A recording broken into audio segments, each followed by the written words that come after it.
En el nombre del Padre, y del Hijo, y del Espíritu Santo. Amén.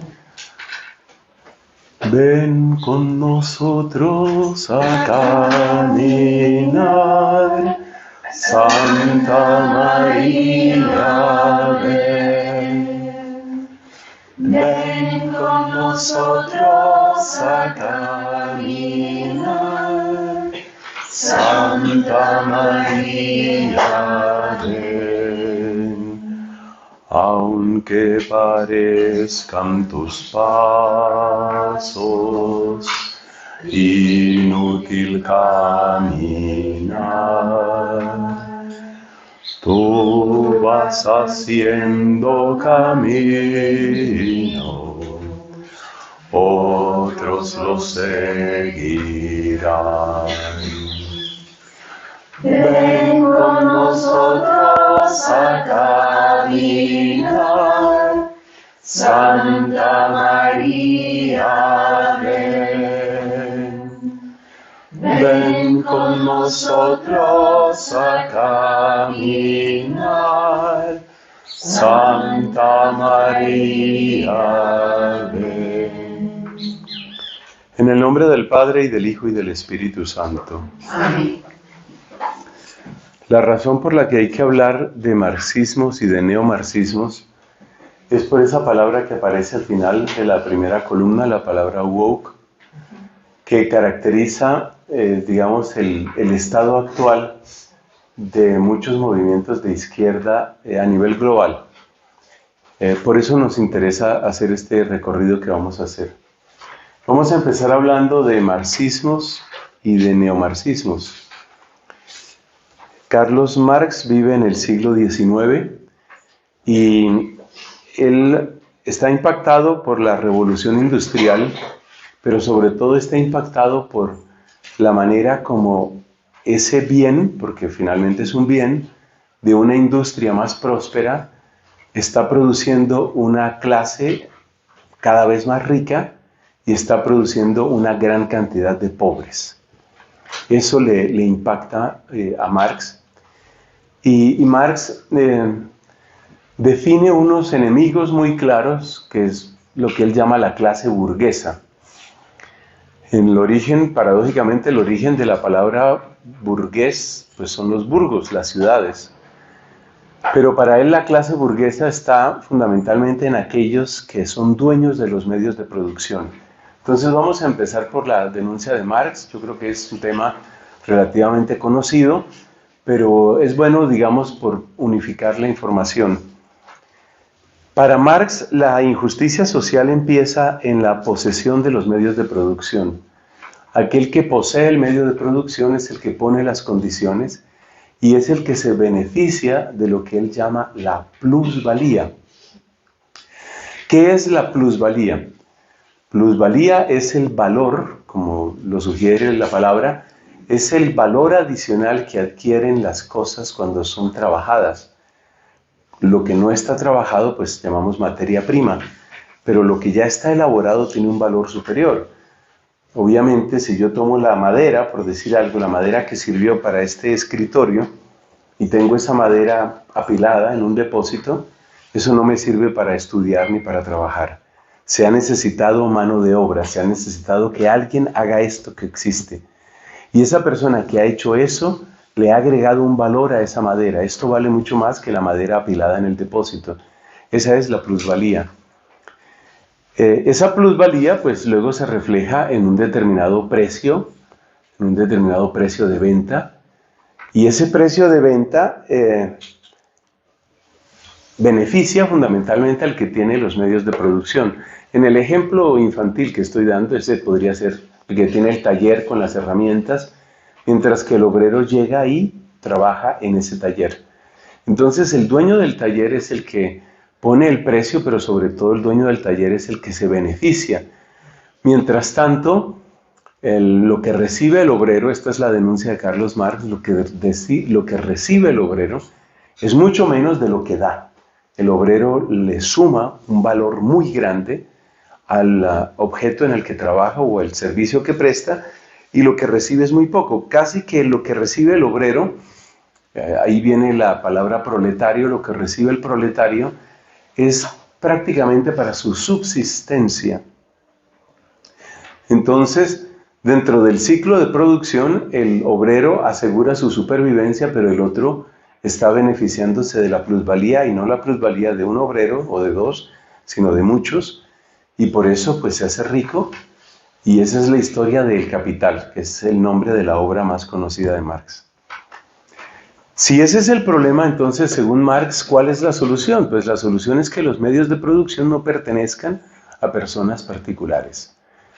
Por eso, siguiendo toda una línea de pensamiento que no empieza con él, obviamente, Marx considera que es necesario ver a la propiedad privada como un atentado contra el bien común. La propiedad privada es la que daña el bien común, es la que daña el bien de la sociedad, o dicho de una manera más simple, hay que socializar los bienes de producción. Esa es la propuesta de Marx, que no es una propuesta teórica, sino que es un plan de acción.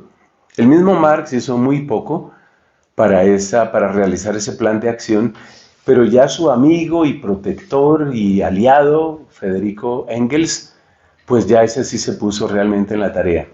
Esto tiene muchas más ramificaciones, por ejemplo, la importancia de que ese nuevo régimen de socialización de los medios de producción sea un régimen mundial. Es decir, ya en vida de Marx, esta propuesta tiene características globales, y ese impulso hacia lo global se expresa en una fundación, en la fundación de la llamada Internacional Comunista. La idea es que los distintos países vayan entrando en esta lógica socialista, en esta lógica comunista, y se asocien entre ellos. ¿Por qué es necesario que se asocien entre ellos? Pues es necesario porque dentro de un país se requiere un Estado muy vigoroso que controle las pretensiones de la propiedad privada, es decir, de los particulares. Se requiere un Estado muy fuerte que controle eso. Pero si lo que es el Estado dentro de un determinado país, pues eso tiene que ser la Internacional Comunista dentro del mundo. Es decir, que mientras haya países en donde no esté reinando el comunismo, pues el comunismo va a salir perdiendo. El comunismo solo puede prosperar si está en todas partes. Es decir, si hay una especie de gobierno mundial que hace que los países obedezcan, así como dentro de los países el Estado tiene que lograr que los particulares obedezcan. Entonces, esa es la fundación, o esa es la importancia de la llamada Internacional Socialista, que va a tener distintos congresos, distintas reuniones ya desde el siglo XIX, va a tener sus reuniones. Bueno, esa es la propuesta de Marx. Hay que recordar brevemente algunos antecedentes o algunos trasfondos que esto tiene. Esto tiene un trasfondo filosófico y científico, el marxismo. El trasfondo filosófico está fundamentalmente en lo que se conoce en la historia del pensamiento como el hegelianismo de izquierda. Hegel es un pensador que trata de meter en su sistema todo lo que la humanidad ha hecho en su historia, todo lo que se ha pensado o se puede pensar, toda la realidad física o mental, todo. Es decir, es probablemente uno de los intentos más impactantes de una persona que ha tratado de meter todo en su sistema. Y dentro de ese gran sistema que es el hegelianismo, se suele distinguir lo que es el hegelianismo de derecha y el hegelianismo de izquierda. El hegelianismo de derecha termina en la exaltación de Alemania. Es decir, para Hegel, todo el devenir de la historia, todo el avance de la historia, desde la más antigua Grecia y el Imperio Romano y todas las controversias y las luchas de religión en Europa, todo finalmente apunta hacia un punto de madurez, todo va hacia un punto de madurez que se llama Alemania. Entonces, el hegelianismo de derecha tiene claramente pues ese sabor, llamémoslo nacionalista, que obviamente pues solo le va a interesar a los alemanes y no a todos. ¿El hegelianismo de izquierda qué es? El hegelianismo de izquierda es la corriente filosófica que toma el análisis de cómo funciona la historia humana a partir del pensamiento de Hegel. Es decir, se supone que Hegel ha descifrado cómo funciona la historia humana a través de un mecanismo que es la dialéctica. Y entonces esa dialéctica hegeliana se supone que es la descripción de cómo camina la historia, cómo avanza la historia. Y si esa es una descripción acertada, quiere decir que ahí tenemos no solamente la explicación de lo que ha sucedido, sino también una especie de pronóstico de lo que va a suceder. Por eso el hegelianismo de izquierda, con toda la autoridad intelectual que tenía Hegel, el hegelianismo de izquierda va a convertirse como en una especie de eje para una gran cantidad de pensadores que miran en los análisis de Hegel como una especie, repito, de mapa del futuro. Podemos decir que la solidez intelectual que Marx cree encontrar en su pensamiento la toma de la solidez intelectual de Hegel, aunque él mismo no es particularmente adicto a lo teórico. De hecho, pues tiene esa frase un poco burlona, ¿no? Dice, los filósofos hasta ahora han tratado de explicar el mundo, lo que hay que hacer es cambiarlo.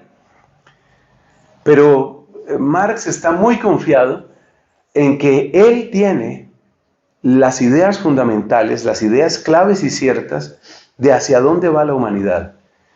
Esto le impacta a uno porque hace unos minutos acabo de mencionar la Internacional Socialista. La Internacional Socialista pretende ser el plan de la humanidad. Es que hay mucha gente que no ha caído en cuenta de esto, que el comunismo es algo global. Cuando la Virgen dice en Fátima que el comunismo va a llegar y va a extender sus errores para todo el mundo, eso es la cosa más cierta de la Tierra. Es que el comunismo no puede vivir si no es extendiéndose. No puede vivir si no es pasando a otros y otros países. Y la pretensión última del comunismo o socialismo o izquierda o como lo llames, es finalmente adueñarse de todo. Eso debe quedarnos muy claro. Pero si geográficamente el comunismo quiere llenarse de todo, en el plano temporal o en el plano cronológico, el comunismo también quiere llenarlo todo, porque quiere ser la explicación del pasado y la ruta del futuro. Entonces, con esas ideas tenemos el trasfondo filosófico de Marx. Él está convencido de eso. Y por eso él está convencido de que puede hacer de profeta. Y profetiza. Su profecía pues no se ha cumplido. Su profecía básica era que el primer país comunista tenía que ser Inglaterra. No Alemania, de donde él venía, sino Inglaterra. ¿Por qué Inglaterra? Porque el proceso de revolución industrial, con todas sus brutales injusticias y explotación, estaba sucediendo del modo más dramático en Inglaterra. Entonces en Inglaterra es donde tiene que suceder eso. Y seguramente recordamos que fue allá en Inglaterra donde él hizo la mayor parte de sus análisis y los autores que estudió y que analizó. Es muy importante el libro La riqueza de las naciones, porque el capitalismo pues ha nacido en Inglaterra. O sea, el análisis que hacía Marx era, puesto que el capitalismo como filosofía y como forma de vida ha nacido en Inglaterra, y lo que deriva del capitalismo unido a la revolución industrial está mucho más fuerte en Inglaterra, como Inglaterra va adelante, pues Inglaterra tiene que ser el primer país donde van a suceder los cambios. Hay muchas cosas con las que no contaba Marx. Por ejemplo, no contaba con el surgimiento de los sindicatos, porque efectivamente esa va a ser la respuesta del pueblo británico a la explotación brutal de la revolución industrial. Entonces van a surgir lo que en español llamamos sindicatos, se llaman los unions, y esas unions, esos sindicatos pues van a suponer un freno, y después esos unions pues van a unirse en el partido que conocemos como el Partido Laborista. Y el Partido Laborista, que sigue hasta nuestros días, 150 años después sigue, pues el Partido Laborista intenta presentarse como el representante, ¿no?, de todos esos intereses de la clase obrera, sin que haya habido propiamente un gobierno comunista. Bueno, pero Marx creía Lo que quiero destacar con esto del hegelianismo de izquierda es que Marx creía que su análisis no solamente era correcto, sino que era exacto y era el único válido. Esta idea de que su análisis es el único válido va a pasar al país donde en primer lugar se realizó la idea comunista, es decir, Rusia, que luego se convierte en la Unión Soviética. Entonces, en la Unión Soviética, la convicción es esa. Y el que no piense, como dice el Estado que debe pensar, es que está mal de la cabeza. Tienes un problema en tu psiquis. Si tú no crees que el comunismo es el camino, quiere decir que tú estás mal de la cabeza. Tenemos que hacerte un tratamiento y hay unas clínicas muy buenas en Siberia. Entonces, vamos a llevarte a Siberia para que te ajusten la cabeza. Si tú todavía sigues pensando en Dios, tú estás mal de la cabeza porque Dios está fuera de este análisis y por consiguiente lo que tenemos que hacer contigo es llevarte a Siberia. Es impresionante la persecución brutal del sistema soviético contra la fe, es una cosa bárbara. Sobre eso hay mucho que decir y mucho más que estudiar y que aprender. Yo leí un libro de un sacerdote ortodoxo que finalmente murió en cautiverio. Como sabemos, los sacerdotes ortodoxos pues son casados, ellos tienen su familia. Y es un libro que lo hace llorar a uno, porque este es un sacerdote que fue llevado precisamente a Siberia porque él estaba mal de la cabeza. Y está mal de la cabeza porque no acepta la verdad. Y esta es una cosa que debemos tener muy clara. La izquierda es igual o peor de dogmática que lo más fanático que tú te imagines. Solo existe un análisis, solo existe una manera de ver, solo existe una perspectiva. Tú compara el absolutismo, que a veces nos parece fanático, del Islam o de las cruzadas o de lo que sea. Ese es el estilo de la izquierda.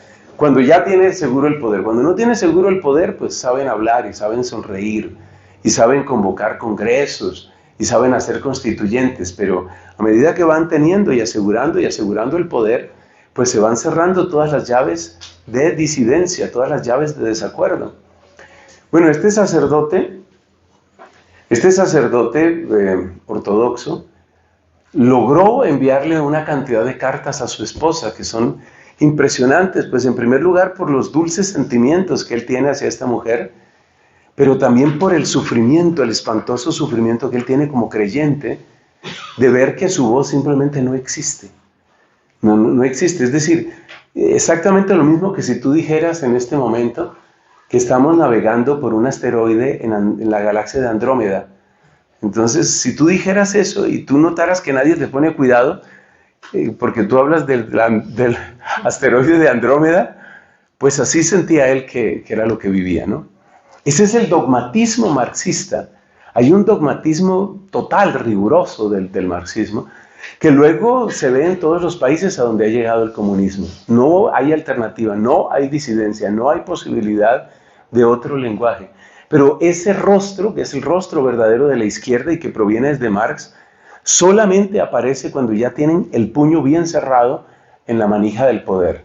Cuando ya tienen aquí el poder en el puño, ahí sí muestran su verdadero rostro, que es lo que ha sucedido en China, en Corea del Norte, en Cuba y en tantos otros sitios. Bueno, pasemos a un italiano. Nos vamos para Italia y ya saben que siento temor al hablar de Italia, por supuesto. Pero tengo que hablar de Italia. Tenemos que hablar del fundador del Partido Comunista Italiano, el señor Antonio Gramsci. Antonio Gramsci, que murió muy joven, él nació a finales del siglo XIX y tuvo una vida corta y atormentada, llena de sufrimiento. Murió a los 46 años. Antonio Gramsci tiene una formación comunista. Él ve la realidad de los obreros, o sea, hay un paralelo muy interesante con Marx. Él ve la realidad de la clase obrera en Italia, concretamente en Turín. Pues seguramente sabemos que siempre la parte más desarrollada en términos de industria siempre ha sido el norte de Italia. Y ya desde la época, por ejemplo, de Don Bosco, mi querido Don Bosco, ya desde la época de Don Bosco, pues Turín era un polo de desarrollo industrial que entre otras cosas significa que es de las primeras ciudades en experimentar en Italia problemas como la contaminación, las pandillas urbanas, etc. En buena parte la obra de Don Bosco es una respuesta a los desafíos nuevos que traía la revolución industrial en el norte de Italia. Pues Gramsci conoce muy bien la realidad de Turín y del norte de Italia, se da cuenta, es el mismo cuadro de la Inglaterra de Manchester, se da cuenta del mismo problema y se pone completamente de parte de los obreros. Y se da cuenta que el único sistema de pensamiento efectivo para defender a los obreros desde su perspectiva es el marxismo. Entonces se hace radicalmente marxista, pero resulta que la ideología marxista no llega a Italia con Gramsci. Ya había otras avanzadas de penetración del marxismo. Y bueno, resulta que Italia siempre ha tenido una pluralidad de voces. Entonces eso significa que había varios marxismos, no había uno solo.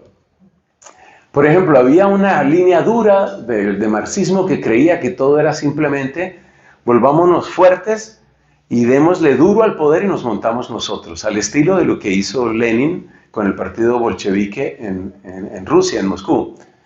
Pero había en Italia otra escuela que era la escuela gradualista, el comunismo gradualista, que creían, y oiga esto, y si les suena actual, estamos hablando de hace un siglo, porque estas discusiones en el comunismo italiano se daban entre 1918 y 1921, o sea, acababa de subir el partido bolchevique al poder en Rusia, y ya se estaba hablando de lo mismo aquí, y ya muchos de los intelectuales italianos participaban en los congresos de la Internacional Comunista.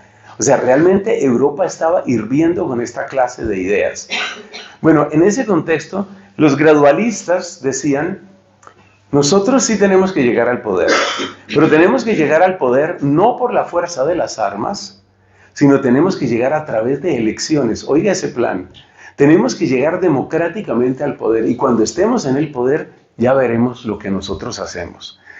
Es decir, yo leo eso, miro eso y digo, es impresionante, es el esquema que hemos visto en todos estos países nuestros.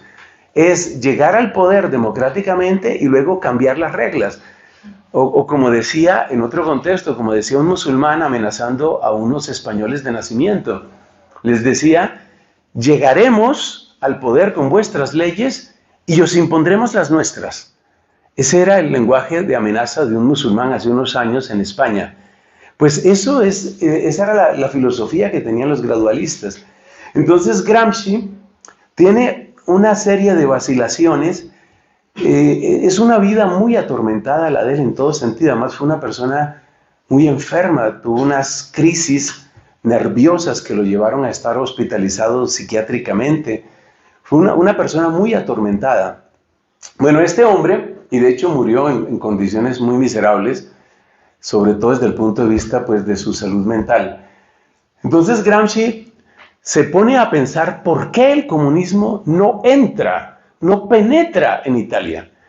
Lo que para él es perfectamente obvio y lo que muchos están viendo, que es el maltrato al obrero, lo que muchos ven que es la manera como se destruye la salud y la vida de todos estos obreros, pues resulta que parece que nadie más lo ve. Entonces la angustia de Gramsci es ¿por qué no entra? ¿Por qué no entra el comunismo aquí? ¿Qué pasa? ¿Por qué no camina esto? ¿Por qué no prospera? Y entonces Gramsci llega a un concepto que va a ser muy importante y tal vez es el concepto por el que más se le recuerda a él, que es el concepto de hegemonía. El concepto de hegemonía es fundamental en los escritos y me atrevo a decir en la predicación de Gramsci, porque Gramsci, como tantos otros, era un buen orador. ¿En qué consiste la idea de hegemonía? Para Marx, la sociedad está constituida por una infraestructura que es básicamente económica. La economía es la que marca todo. Es el análisis que llegó aquí con la teología de la liberación, ¿no? La economía, si describes la economía, tienes descrito básicamente todo. Entonces, para Marx, la sociedad funciona como en dos pisos. Hay una infraestructura, que es la infraestructura económica, y luego está la superestructura, y la superestructura es, para que nos entendamos, es la cuestión cultural. Y en la cultura, ¿qué tienes? La educación, el arte, la literatura, la religión, todo eso es superestructura. Entonces, para Marx tienes infraestructura y superestructura, pero lo determinante es la infraestructura. ¿Cuál es el aporte? Por eso le dedicamos una sección a Gramsci. ¿Cuál es el aporte de Gramsci dentro de esta historia? Que Gramsci dice, no, un momentico, espérate, la superestructura no es tan secundaria. La superestructura es muy importante, porque la superestructura es la que mantiene esclavas las mentes. Es decir, la razón por la que el obrero no termina de rebelarse es porque su mente ha sido formada, ha sido forjada por todo un sistema cultural. Entonces, en cierto sentido, Gramsci cambia el esquema marxista. Si para Marx lo fundamental era lo económico y la injusticia económica y de ahí tenía que venir todo el cambio, Gramsci dice, no, espérate, la superestructura, es decir, la cultura tiene una importancia fundamental porque la cultura es la que marca la cabeza de la gente y cuando la cabeza de la gente está sellada, aunque estén pasando hambre, siguen pensando lo mismo. Bueno, cuando uno mira lo que está sucediendo en muchos países, uno se da cuenta que no le faltaba razón a Gramsci. Algunos amigos, tanto venezolanos como colombianos, por ejemplo, se preguntan eso. ¿Cómo es posible que haya tantísimo sufrimiento en Venezuela y tú te encuentras que hay personas que son más fieles a Chávez que al Sagrado Corazón o a la Divina Pastora o a lo que sea? Es Chávez y Chávez y Chávez. Pues es la potencia de la superestructura, diría Gramsci. Es decir, el mensaje de Gramsci es que el sistema pervive no por la infraestructura, como decía Marx, sino por la superestructura, es decir, por el impacto de la cultura que se vuelve hegemónica. Entonces, por eso, para Gramsci, lo que hay que romper es la hegemonía. ¿Y qué es romper la hegemonía? Es romper la transmisión cultural que asegura la pervivencia del establecimiento. Esa es la estructura, ese es el cambio que trae Gramsci. ¿Y eso qué significa? Eso significa dos cosas muy importantes. Primera, que le vamos a quitar un poquito de importancia a la parte económica. Y segunda, que vamos a empezar a romper dentro de la sociedad, vamos a empezar a romper el mismo lenguaje. ¿Y cómo se rompe el mismo lenguaje? Ah, pues mira, tú eres mujer, yo soy hombre, estamos en la misma sociedad, pero hay cosas que te suceden a ti como mujer que no suceden conmigo, que soy hombre. Entonces empecémosle a hablar a grupos dentro de la sociedad y sobre todo, y esto también es muy avanzado en Antonio Gramsci, tenemos que proponer soluciones. Si yo logro una propuesta política que le mejora la vida a las mujeres, no me voy a ocupar de toda la sociedad, que le mejora la vida a las mujeres, ya tengo a las mujeres de este lado. Entonces, el rompimiento, la fractura de la hegemonía, es la gran propuesta de Gramsci. El pobre hombre tuvo muchas batallas, batallas interiores, ya dije que tuvo situaciones psiquiátricas muy complejas. Él no era creyente, era ateo. Hay una especie de historia que dice que al final de la vida se convirtió.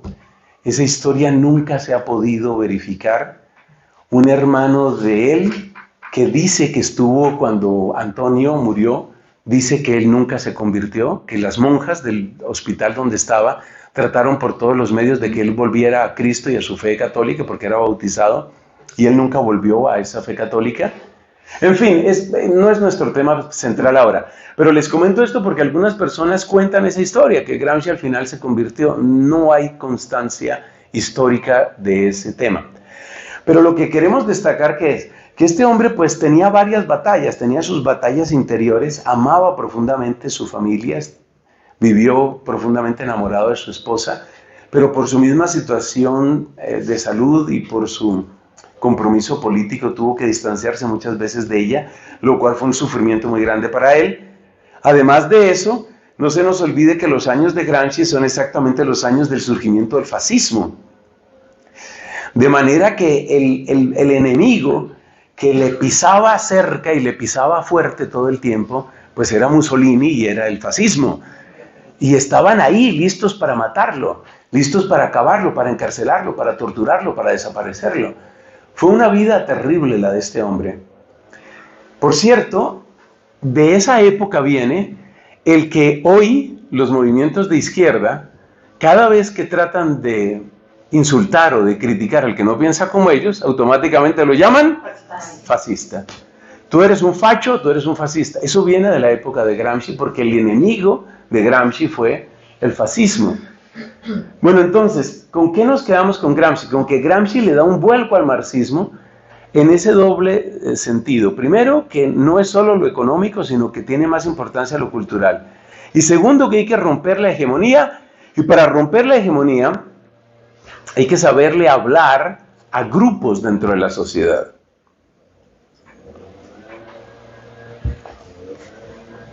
Por eso decimos, o algunos pensamos, que Gramsci puede ser considerado como uno de los fundadores de lo que llamamos los neomarxismos.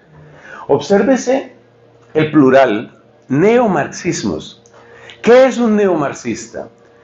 Un movimiento neomarxista es una tendencia cultural y política que se dirige a un colectivo, a un grupo, como quería Gramsci, a un grupo dentro de la sociedad, para hacer con ese grupo este proceso.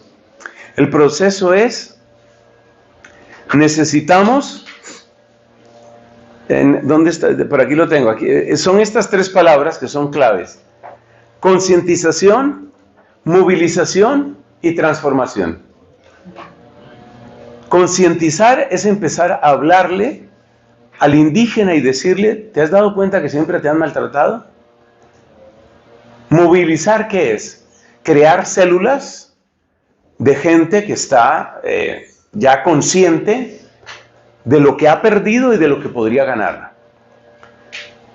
Pero no solamente crear células, no son células para estudiar y estudiar. Son células para reventar el metro de Santiago. Son células para acabar con el Transmilenio en Bogotá.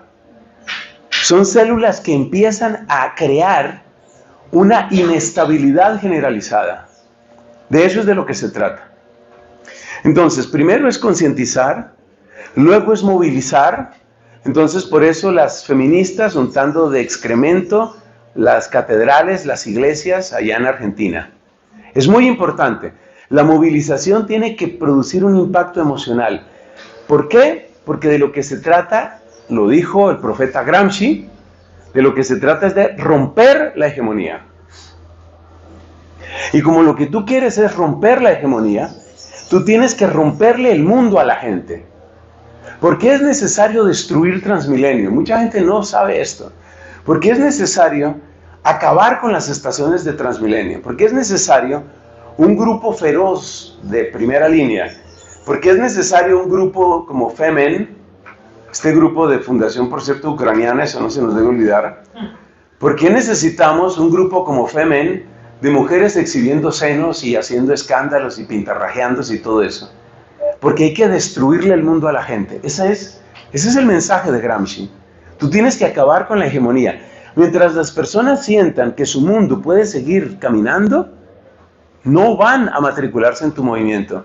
Tú necesitas sacudirlas hasta destruirlas.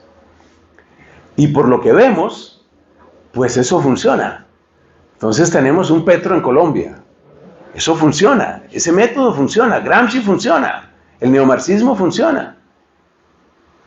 Y así en otros grupos, en múltiples otros grupos. Entonces los neomarxismos, los movimientos neomarxistas, son tendencias culturales y básicamente políticas que siguen ese camino. Concientización, movilización, transformación. ¿Y la transformación en qué consiste? Pues la transformación consiste en que hay que llegar al poder. Eso es en lo que consiste. Hay que llegar al poder. Pero al poder no se va a llegar solamente con homosexuales. Al poder no se va a llegar solamente con negros, ni con indígenas, ni con mujeres, ni con jóvenes. Entonces hay que crear un lenguaje que aúne a todos ellos. Necesitamos encontrar una palabra que los reúna a todos ellos y que les haga creer a todos que las cosas van a ser mejor si se apoyan en este movimiento, en este estilo, en esta fuerza. Esa es la manera. Ese es el estilo, pues de eso es de lo que se trata. ¿Y eso cómo se logra? Pues hay una palabra que es casi mágica. Y fue la palabra que dominó la campaña de un hombre de izquierda en Estados Unidos, el señor Barack Obama. La palabra mágica es change, cambio. ¿Qué es lo que quiere la mujer a la que le has hablado y le has dicho, hay demasiada injusticia que se ha cometido durante siglos frente a ti? Observa que todavía solo el 6% de las grandes empresas norteamericanas tienen la mitad de sus directivos o más que sean mujeres. ¿Qué es lo que quiere oír la población negra que ha sufrido? Y por supuesto que todo esto es real. O sea, ellos no se inventan las cosas. El sufrimiento de la población negra, fundamentalmente en la época de la esclavitud, es real. Y el sufrimiento y la opresión a muchos homosexuales es totalmente cierta. Como persona fascinada con las matemáticas, a mí me duele la historia de un hombre llamado, que alguien tiene que habérselo mencionado a ustedes, Alan Turing, un británico que era homosexual, un genio absoluto, uno de los padres de la informática moderna con el concepto del ordenador universal.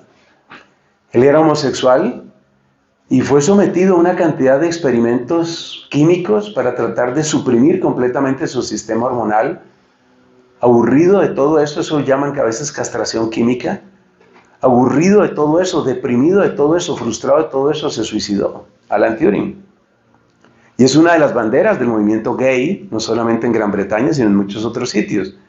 O sea que el proceso de concientización que hace la izquierda usualmente no contiene mentiras, aunque cada vez le mezclan más. O sea, cada vez son más descarados. Pero la verdad es que ha habido mucho maltrato hacia el indígena, mucho maltrato hacia el gay, mucho maltrato hacia el transexual, mucho maltrato hacia muchas personas. Entonces, ¿cuál es la palabra mágica para amarrar a todos ellos y para decirles a todos ellos, hay un futuro brillante para ti? Es la palabra mágica que utilizó Obama y que de otra manera han utilizado muchos otros, y es la palabra cambio. Entonces, ¿qué es lo que quiere oír ese LGBT? ¿Qué es lo que quiere oír? Lo que quiere oír es, va a haber un cambio. Ese LGBT quizás no simpatiza de otros colectivos, por ejemplo, no simpatiza de los indígenas, o no le interesan. Pero es que el arte, y ese arte viene del italiano Antonio Gramsci, el arte es que tú a cada uno le hablas y a todos les prometes. Y después de que a cada uno le hablas y a todos les prometes con una gran promesa como change, una vez que les hablas y a todos les prometes que va a haber un cambio, todos ellos van a buscar ese cambio a través de ti. Y eso significa que todos ellos van a votar. Y una vez que todos voten, tú llegas al poder. Y de eso se trata. Exactamente de eso se trata. Culturalmente, esa es, digamos, es la estrategia política. Culturalmente, esto se ha unificado. Pues la palabra viene del inglés, ¿no? Eso es como una especie de inglés irregular, ese woke.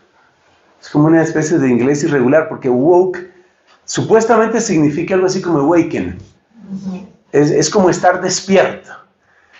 Entonces, esta ideología, la ideología woke, es la codificación de lo que estamos dicho, vendido fundamentalmente a los jóvenes y jóvenes adultos de Norteamérica hoy.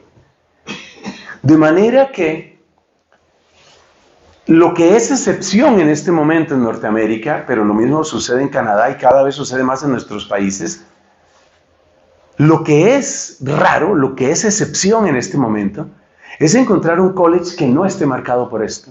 Eso es lo que es excepción en este momento. ¿Por qué? Porque hay una edad en la que uno mismo está cambiando. Esa edad se llama adolescencia y se llama juventud.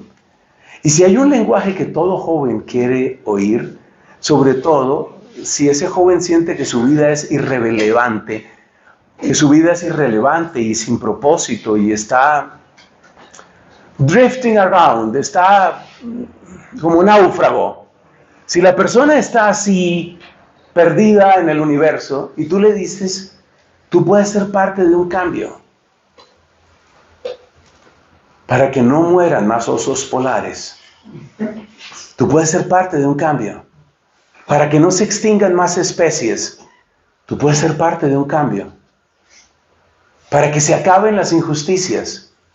Para que en el año 2030 tengamos un mundo nuevo.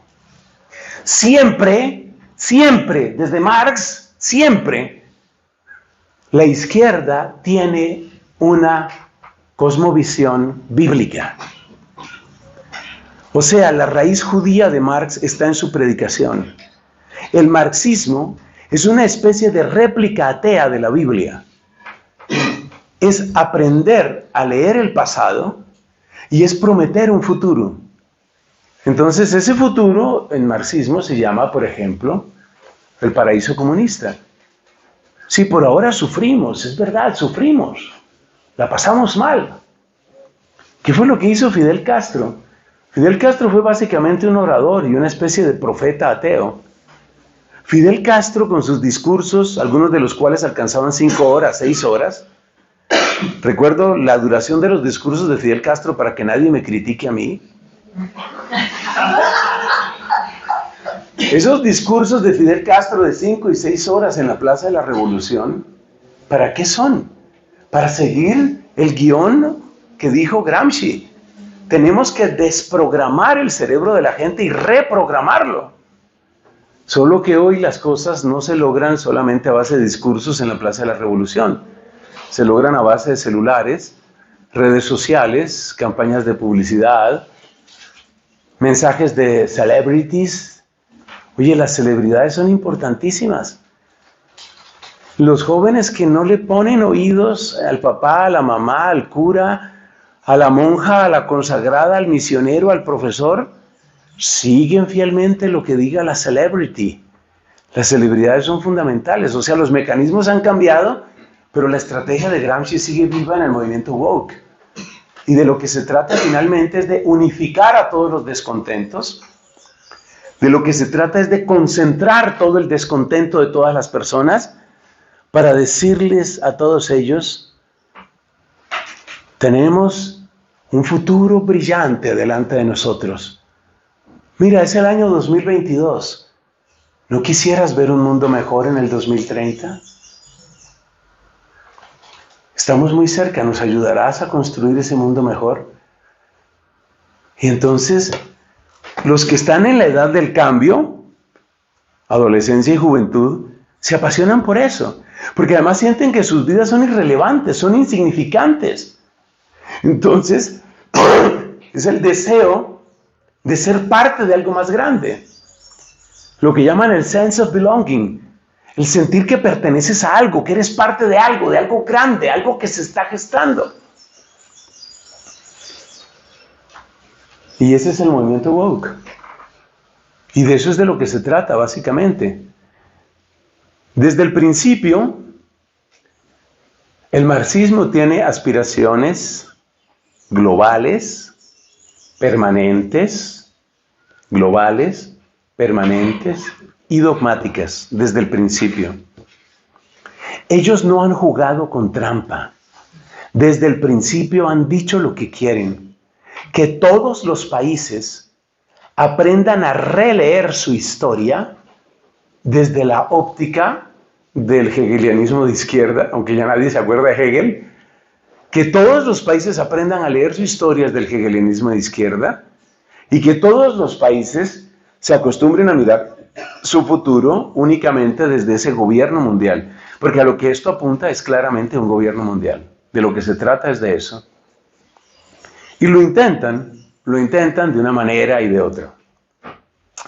Vamos a terminar esta reflexión sobre el tema del marxismo, los neomarxismos, el movimiento woke y la izquierda, comentando que el camino tampoco es tan fácil para ellos.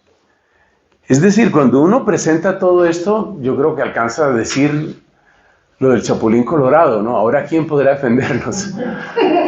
Cuando uno mira esto, uno dice, pero ¿y cómo vamos a defendernos de esto? Tampoco la tienen tan fácil.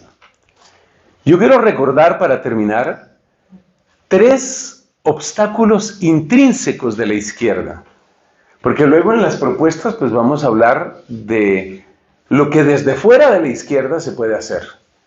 Pero por ahora quiero comentar 3 obstáculos intrínsecos de la izquierda. El primer obstáculo intrínseco es que en contra del Evangelio de Jesucristo, la izquierda sirve no a 2 señores, sino a muchos señores. Entonces, ¿qué pasa? Que si tú eres de los que promete que habrá change y todo va a cambiar y todo va a ser mejor, entonces les tienes que prometer muchas cosas a muchos grupos. Entonces le tienes que prometer, pues ya sabes, a los morenos o a los negros.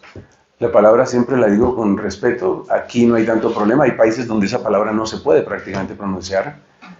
Entonces tú tienes que prometerle cosas a los negros, a los indígenas, a los transexuales, a las mujeres, a los pobres, a los jóvenes, a todos les tienes que prometer mucho. Pero ¿qué va a suceder cuando los intereses de uno entren en colisión con los intereses de otro? Este es uno de los tropiezos intrínsecos de la izquierda. En otra de estas sesiones recordábamos el caso de la señora Rowling, la autora de Harry Potter.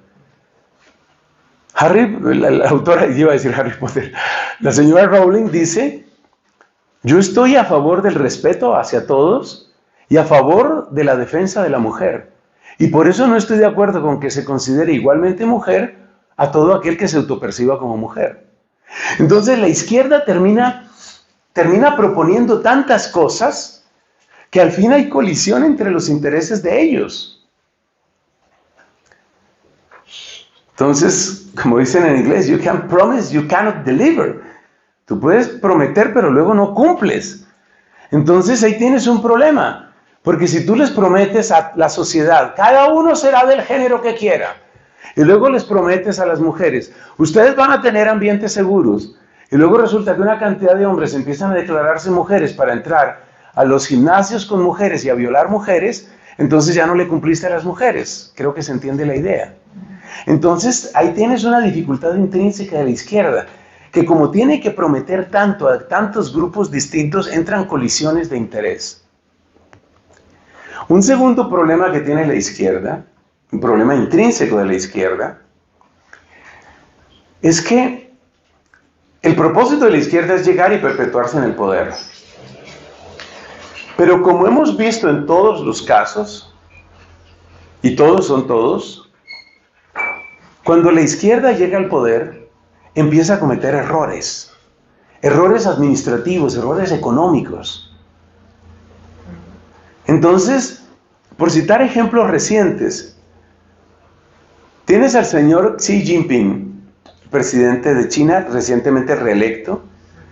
En China se le considera el gobernante más exitoso desde el tiempo de Mao, teniendo en cuenta que Mao tuvo 3 grandes fracasos que costaron millones y millones de vidas. Algunos dicen que más de 20 millones de personas se deben directamente a los errores de Mao Zedong. Pero bueno, en la memoria oficial, porque la izquierda es muy hábil en eso de cambiar la historia, reescribir la historia, en la memoria oficial se supone que Mao Zedong es muy venerado en China. Bien, pues Xi Jinping se supone que después de Mao es el gran personaje. Entonces Xi Jinping dice: nosotros tenemos que acabar con el COVID, caiga quien caiga. Y yo creo que todos estamos viendo en las noticias lo que está pasando. Entonces tú tomas a una ciudad gigantesca como Shanghái, tomas a Shanghái, que además pues posiblemente es el polo industrial más potente en un país que es potencia, y le dices a todos los habitantes de Shanghái, que son millones y millones de personas, les dices: nadie puede salir de su casa. Bien, la gente se lo aguanta. Porque en China, si a algo te acostumbras en China es a obedecer. Eso sí, ten la seguridad. Si hay un lugar donde se vive el voto de obediencia, China. En otros lugares, ya no sé. Pero en China se obedece. Pero es que tú no puedes tener a la gente encerrada indefinidamente. ¿Cuándo empezaron a acabarse los encierros en China? Cuando la gente empezó a tirarse de los edificios. Nunca sabremos el número de suicidios, porque ya ustedes saben que el gobierno chino no difunde noticias, sobre todo las noticias que hablan en contra. Cuando la gente empezó a gritar desde las ventanas y a tirarse y a matarse desde los edificios, y otros empezaron a salir a las calles, así me maten, yo salgo a las calles, entonces ahora cambió la política, entonces ahora se acabaron las restricciones. O sea que buenas noticias, si quieres ir a China, este es el momento para ir, pero te cuento que hay una nueva ola de COVID que parece que es un desastre. Entonces, como el gobierno comunista, como el gobierno de izquierda siempre es dogmático, porque acuérdate que desde Marx ellos consideran que tienen la verdad completa, la verdad real, la verdad absoluta. Entonces funcionan esas políticas. Yo no he estado en China continental, sí he estado en Hong Kong y he estado en Taiwán. Las historias que uno oye son de llorar, pero así de llorar, de lo que sucede en China continental. Cosas que nunca saldrán a los medios de comunicación, porque si hay algo que existe en China, además de obediencia, es censura. Entonces, mira este caso, por ejemplo. Tenemos que controlar la población. ¿Cómo vamos a controlar la población? Un solo hijo por matrimonio. La política de un solo hijo produjo incontables muertes, muchas de ellas forzadas, incluyendo muertes de mujeres que trataban de esconder su embarazo para que no las obligaran a abortar. Porque como la política del Partido Comunista decía que era un embarazo por matrimonio, la mujer que quedaba embarazada por segunda vez y no abortaba voluntariamente, era forzada a abortar, algunas de ellas o muchas de ellas murieron. Y sostuvieron su política, ¿hasta cuándo? Hasta que el desastre demográfico que tiene hoy China. Hay un comercio humano que saca mujeres de Camboya, de Vietnam, de Filipinas, saca mujeres para que puedan llegar a China, porque China tiene un déficit terrible de mujeres. ¿Por qué tiene un déficit terrible de mujeres? Porque las parejas, si van a tener un solo hijo, prefieren tener un hijo varón. ¿Y dónde están, por cierto, las activistas feministas diciendo algo? Esas son mujeres. Y fueron asesinadas. Y no importan, sus vidas no importan. Ahora, hablando de esto de déficit demográfico, esto suena a la cosa más cruel y más tragicómica del mundo. Hay otro país que tiene otro déficit demográfico, Rusia. Rusia tiene un déficit demográfico de hombres. Entonces, el chiste cruel es que ahora tienes que juntar a Rusia con China. Porque Rusia tiene exceso de mujeres por todos los hombres que manda a la guerra. Es que los hombres que manda a la guerra no es solo Ucrania, es el problema de Chechenia, son las guerras separatistas en distintas partes. Hay un déficit de varones bárbaro. Eso que aparece en internet, supongo que a ustedes no les sale, pero pues si uno es varón, a uno le sale mucha propaganda de mujeres rusas. Muchas de esas propagandas son relativamente decentes, no es pornografía, pero es propaganda de mujeres rusas. Y yo me pregunto, yo digo, o sea, es increíble esto, o sea, yo soy un colombiano que vive en Colombia y me llega propaganda de mujeres rusas. Les repito, no es nada vulgar, no es nada pornográfico, pero es tratando de lograr pareja. Los desastres demográficos son típicos del sistema comunista, pero los desastres económicos son más típicos. ¿Qué está haciendo el gobierno comunista? En la práctica es comunista, ellos se llaman Partido Socialista Obrero Español, los del PSOE en España, pero ¿qué están haciendo en la práctica? En este momento, están con una serie de medidas desesperadas porque la inflación no hay quien la pare, porque la producción no hay quien la mejore, porque las campañas de aborto y de anticoncepción están llevando a España a un desastre demográfico que no tiene nombre. En general, Europa está así.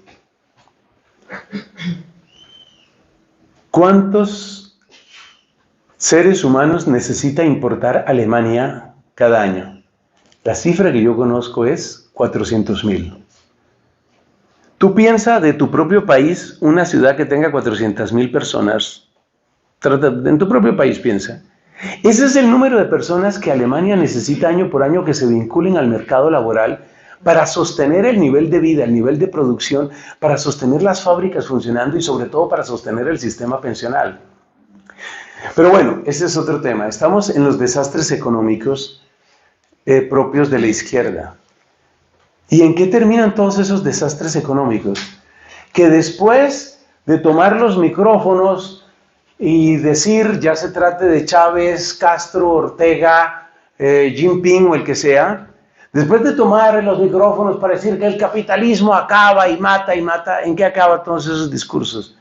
Por la puerta de atrás, despacito y de noche, vuelve a entrar el capitalismo. Vuelve a entrar otra vez el capitalismo. ¿Qué es lo que está sucediendo a paso de tortuga en Cuba? ¿Qué es lo que está sucediendo a un paso un poquito más ágil en Venezuela? ¿Qué es lo que está sucediendo desde hace tiempo en China? En este momento el comunismo chino nadie lo entiende. Lo único que queda claro en China es que tú no debes pelear con el gobierno y que debes pagar tus impuestos y que si el gobierno te dice algo, tú entrégales lo que te pidan, como cuando te atracan. Entrégales lo que te pidan. Ese es el comunismo chino actualmente. Pero el comunismo chino en la práctica es una especie de capitalismo de Estado, lo llaman algunos. Entonces estamos en los males intrínsecos de la izquierda. Los males intrínsecos de la izquierda son, en primer lugar, que tiene que prometer demasiado a distintos grupos y los intereses entran en colisión. En segundo lugar, el segundo daño intrínseco de la izquierda es que es pésima para administrar. Es que es muy chistosa, España es muy chistosa. Y lo que suele suceder en España es que cuando gobierna la derecha, que esa no es derecha, porque el Partido Popular está tan desfigurado, tan deformado en su ideario, que eso ya no tiene cara de nada. Es más bien como una especie de izquierda con una máscara. Es terrible, la situación de España es una cosa que a uno le parte el alma. Pero bueno, por lo menos en términos administrativos y económicos, el PP, el Partido Popular, funciona de otro modo. Entonces, la historia de España es que el PP sube la economía hasta un cierto nivel, el PSOE sube al poder, las cosas empiezan a andar mal, empiezan a andar mal, la gente finalmente dice, joder, tenemos que hacer algo. Y entonces vuelven a elegir al PP. Y el PP rescata de ese nivel y vuelve y sube hasta donde estaban, o quizás un poquitito más. Y vuelve la izquierda y entonces ahora vamos con los niños, vamos con los transexuales, vamos con lo que sea, con el colectivo que sea. Porque ya papá Gramsci lo dijo. Y vuelve y sube el PSOE y vuelve y decae. En esa se la pasa España. Entonces la incapacidad, la inhabilidad administrativa de la izquierda es bárbara. Tengo un amigo que trabaja en asuntos de metalurgia artesanal aquí en Colombia. Él vive en Bogotá. Metalurgia artesanal, ¿qué significa? Que este hombre tiene un taller grande con máquinas grandes para hacer asuntos de metal. Lo contratan de empresas grandes, pero es artesanal porque él no tiene una fábrica. Es prácticamente él y tal vez algún ayudante el que tiene. Por eso lo llamamos metalurgia artesanal. Bueno, este hombre me decía, desde la noche en que salieron los resultados de la victoria de Petro, no me ha llegado ningún nuevo contrato. Es decir, la izquierda es perfecta para paralizar la economía, es perfecta, porque ya todo el mundo lo sabe. Que eso es políticamente incorrecto decirlo, y que espero que no me censuren este video, pues hay que esperarlo. Pero que eso es así, es así. Eso es así. Entonces la incapacidad administrativa de la izquierda hace que finalmente se caiga por su propio peso. Es uno de los factores que tuvo que ver en la caída de Evo Morales en Bolivia, a pesar de todas las trampas electorales, políticas, legales, jurídicas. Es bárbaro. Y básicamente la razón en Bolivia se llama el departamento de Santa Cruz. Es que resulta que el polo de desarrollo de Bolivia pues es Santa Cruz, que es el departamento geográficamente más amplio y es la avanzada en términos industriales. Ese es el segundo problema de la izquierda. El tercer problema de la izquierda es que su continua invasión a la privacidad termina por fatigar a la gente. Yo creo que un buen ejemplo es lo que sucedió con los baños transgénero de Barack Obama, ¿no? Ustedes saben que Obama estaba convencido de que siempre hay que dar un paso más. Porque claro, para mantenerte en la izquierda tienes que seguir prometiendo. Entonces, ya tienes un colectivo de mujeres que votan por ti, pero ya hay mujeres que nunca van a votar por ti, así te llames Obama. Y así seas uno de los mejores oradores que ha tenido, dicen algunos, Estados Unidos en los últimos 150 años. Así tú seas el mejor orador, hay gente que ya no va a votar por ti. Entonces, por eso la izquierda está condenada a siempre buscar otros sectores de población y hacer otras promesas. Entonces, de lo último que se le ocurrió al señor Obama era que teníamos que acabar con la distinción de sexos, ellos llaman géneros, la distinción de géneros en los baños. Pero hay un momento en el que muchas mujeres se sienten invadidas en su privacidad y dicen, pues ese dicho español me encanta, pues va a ser que no. Pues va a ser que no, hasta ya no llego, es que no me gusta, es que ya es demasiado. En la invasión de la privacidad, hay un momento en el que la invasión de la privacidad se vuelve insoportable. Y la sociedad, independientemente de que la gente sea atea, creyente, de derecha o no de derecha, hay gente que la fatiga. Entonces, ¿cuáles son los 3 frenos intrínsecos de la izquierda? Y con esto terminamos esta reflexión. Los 3 frenos intrínsecos son que promete demasiado y se producen colisiones de intereses, que tiene pésima administración y que tiene que invadir demasiado la privacidad y la gente finalmente se fatiga. Por ejemplo, eso está pasando ahora mismo con la izquierda en Canadá y en Estados Unidos. Peor iba Canadá que Estados Unidos, según mi apreciación, con estos temas de género. ¿Por qué? Obviamente el movimiento woke pues, es el que va a impulsar todo lo que es ideología de género. ¿Por qué? Porque llega el momento en el que te dicen, como ya está la legislación en muchos estados de Estados Unidos, si tu niño adolescente te dice que se siente niña y tú no estás de acuerdo, te quitan la patria potestad de tu niño.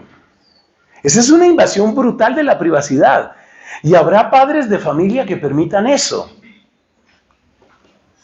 Habrá padres de familia que permitan eso. Pero habrá otros que digan, no me aguanto más. Eso es invasión de la privacidad.